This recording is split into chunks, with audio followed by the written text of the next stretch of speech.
Mike Alanos is here to hash it out because protesters have been out accusing the McKinney police officer of profiling. They want him fired, but then you have other folks who live near the pool who say that's not what was going on here. Yeah, basically he was doing his job, and we're going to hear a little bit of all that. To your point, now more and more people are speaking out, people who were there. So let's run through the different angles and start with the kid who shot the video. His name is Brandon Brooks, teenager, I say kid.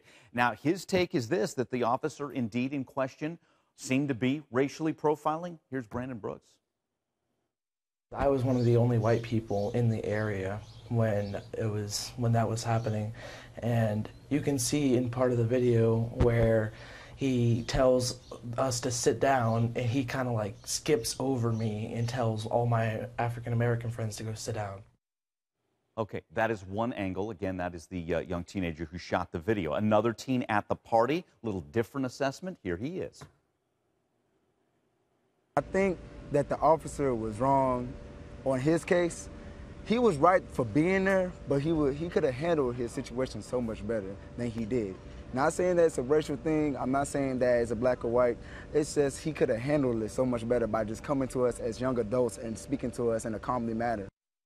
You read between the lines there, that's two that are critical of the officer, but then, as you stated at the outset, there are residents who are saying, hey, this officer was just doing his job in a tough spot.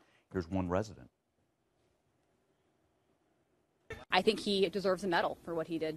I want everyone to know that that police officer, along with everyone else, they were completely in the right and protecting everyone. He was not out of line. I completely support him drawing his weapon or a taser or whatever it was that he did pull because he was being attacked from behind.